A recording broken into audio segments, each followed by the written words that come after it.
For those of you who are longing for hymns from the past, you have come to the right place this morning. If you are a history buff, you may find that today's message is of some interest.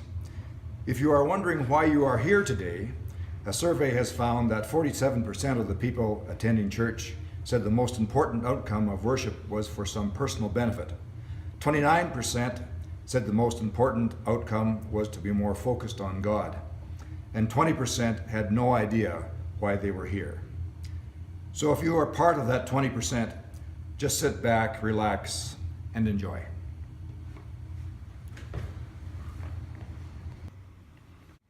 I must start this morning's message with a disclaimer that sometimes historical information becomes somewhat blurred over time.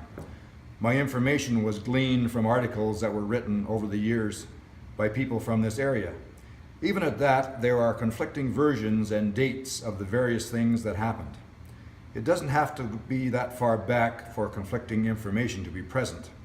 When either my wife or I start telling of some adventure we have had, each of our versions of the story sometimes don't match, and we were on the same trip, and it wasn't that long ago. No discussion about the history of the Balzac United Church would be complete without starting with the Bennington United Church, as the two congregations are now combined. Some of you who are new to the church might ask where Bennington is. Well, most of Bennington is now within the city of Calgary and is located along Center Street North, or Harvest Hills Boulevard. Starting as far back as 1883, Presbyterian and Methodist Saddleback preachers traveled to the Bennington community spreading the word of God. They were called saddleback preachers because they rode their horses from Calgary to the various farm and ranch houses where worship services were held. They later traveled by what was referred to as a horse and rig. One of the early pioneer families of the Bennington district that held services in their home were John and Elizabeth Lewis, who were Presbyterians. The Lewises left the comforts of Peel County in Ontario in 1889 at the bequest of their friends, the Lougheeds. You might recognize that name from Alberta politics. According to an account in the book, The Nose Creek Story, one of the things Mrs. Lewis missed most about her home in Ontario was the lack of any kind of religious services. As Deborah read from Psalm 63 this morning, Mrs. Lewis longed for her God. Her soul was thirsty. She thought of her God all night long. So prior to 1902, church services for the people of the Bennington district were held in the home of Joe and Elizabeth Lewis. The congregation soon became too large for their home, so when the Bennington School was built in 1902, church services were moved from the Lewis home to the school. Now, a young man by the name of Jack Barker also came to the Bennington district in 1889. About 4 years after he arrived, he made an application for a homestead, and in 1896, he received title to 1/4 of land. Another old-time family that also came from Ontario was the Adamses. Andrew Adams purchased 1/4 of land in 1891. He returned to Ontario in the spring of 1892 and brought his 2 daughters, Elizabeth, 18 years old at the time, and Margaret, and 2 sons, John and Lorne, to his homestead in the Balzac area. His wife had died in Ontario in 1890. The reason I am telling you all this history is because Jack Barker and Elizabeth Adams were my maternal grandparents. They were married in 1899, and they were very instrumental in establishing the Bennington Presbyterian Church. In 1911, a few of the ladies of the Bennington area met in my grandparents' home to form a group called the Ladies' Aid Society that we now call the United Church Women. The topic of discussion was the building of a new church. That meant fundraising, so they held a strawberry social, and the men canvassed the community for money. They also needed land, so on November 25, 1912, an agreement was signed whereby Jack and Elizabeth Barker donated 1 acre of land from their homestead for the new church. So on February 23, 1913, the new Bennington Presbyterian Church was opened. My grandparents were very community-minded people, and in addition to donating land for the school in 1902 and for the church in 1912, they also donated 1 acre for the Bennington Community Hall in 1922. Now these three buildings all sat next to each other on their own 1-acre parcels of land, starting at the south with the school, then the church, and then the hall. I can remember the people of the Bennington community referring to them as the halls of education, salvation, and damnation. I grew up on a farm about 200 meters north of these three institutions, and as a side note, I used to get paid 50 cents a Sunday to light the fire in the pot-bellied stove in the Bennington United Church. Now 50 cents a week wasn't very much money for a teenager even in those days, so I used to supplement my meager church salary by taking a gunny sack with me when I went to light the fire and collected the empty beer and liquor bottles from the dances that were held in the Bennington Hall the night before. Oh, how times have changed. Back then you could smoke inside the hall, but you had to drink outside. But I digress. I guess the original church building had some building flaws, cold, drafty, and noisy when the wind blew. So in the summer of 1949, a team of men from the church community undertook to lower the walls, stucco the exterior, and line the inside with insulation wallboard. I think the inside and outside materials are still here today. The Bennington United Church celebrated 50 years of service in the spring of 1963. However, with a dwindling population, the church was closed in February 1968 and moved to become part of the Balzac United Church in March of 1968. As was the case at the Bennington United Church, church services in the Balzac area were held in the homes of the local pioneer families, such as the Adamses, the Graftons, who were Methodists, and the John Northcotts, also using saddleback preachers. As was the case in Bennington, as the homes got too small, the services were moved to the Dry Creek School, northwest of Balzac in 1908, and the Butte School, east of Balzac in 1903. The two school organizations joined together in 1930 when church services began to be held in the Balzac Hall and the Balzac United Church congregation was established. The Sunday school was held in the basement while the church service was held upstairs. One of the 2 acres at the Balzac Hall site was donated by George Barker, my grandfather's brother. The other acre was purchased from George for $60. In 1945, the McPherson Cooley School, which was located about 3 kilometers northwest of Airdrie, was purchased for $250 and moved to this location. The land for the church was donated by Mrs. Johnson, who was the landowner at that time. This building became the new meeting place of the Balzac United Church. The church was too small to hold the Sunday school for the children as well as church services, so Alexa Church took a carload of children to Crescent Heights United Church in Calgary for 1 year. The following year, they used the same arrangement, but went to Rosedale United Church, also in Calgary. As that arrangement was somewhat cumbersome, Sunday school was held in private homes for a while. After about 20 years of leading the Sunday school, Alexa Church decided to retire from the superintendent's position, and as a result, Sunday school ended for a few years. In the early 1960s, Sunday school was established again with Kathy Shuttleworth and Connie James Sr. being the teachers. It was held 1 hour before the church service started, but there were problems as parents had nothing to do for the hour while their children were in Sunday school. To solve that problem, they held Sunday school in the Anglican church next door at the same time as the church service. That was certainly better than driving to Calgary. However, the Anglican congregation was growing and they needed their church for their own Sunday school.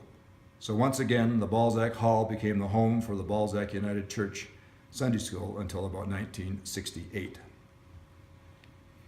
At that time, the Bennington United Church had closed, and arrangements were made to move the building to this site. The 2 buildings were joined together with a hallway running from the entrance of the Bennington Church building across to the rear of the Balzac Church building. The Bennington Church became the new sanctuary, and the old Balzac Church became the Sunday school building. In 1986, a mobile home was purchased and was joined to the hallway between the 2 buildings and was used for a coffee area, nursery, and an extra Sunday school room. Up to that point, the Balzac Church was part of the Airdrie Pastoral Charge. As such, the Balzac United Church was responsible for some part of the minister's salary and related costs. When I was chair of the Airdrie board, I remember going to Margaret Rush's home. She was the Balzac's treasurer for 45 years from 1955 to 2000 to work out the annual financial arrangements. When the new manse was built in Airdrie, the Balzac congregation was deemed responsible for 1/5 of the cost.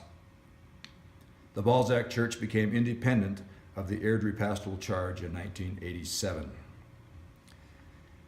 In 1996, the congregation showed signs of growing, so in July of 1997, the Balzac congregation turned the sod on an addition to the church. Phase 1 would see an addition to the north and east of the old Bennington church building. The sanctuary became larger, and the kitchen coffee area was added, and the mobile home was removed to make way for 2 new bathrooms and the youth room along with a hallway. That left a small rectangular space between the east wall of the Bennington church and the new bathrooms and the youth room. There was a door between the second and third windows on the east wall of the Bennington church building. You can see a dark spot on the wall, where you could exit the sanctuary and go into this small outside rectangular space. The story is told that a member of the congregation snuck out there to have a cigarette one Sunday, but didn't realize there was no handle on the outside of the door to allow him to get back in. After about 3 days, his wife missed him, and he was rescued. From then on, that little space became known as the heathen room. The church didn't have sufficient parking spaces for the new structure, so it obtained permission from the landowner to use the area north of the church, where we park now, and the Balzac Hall yard for parking. But since we didn't own either of these properties, it really didn't meet the requirement for parking. Eventually, the municipality relented and waived the parking requirement. A septic system was also added, and we made arrangements to hook into the water supply from the Balzac store. The new addition was dedicated on May 3rd, 1998.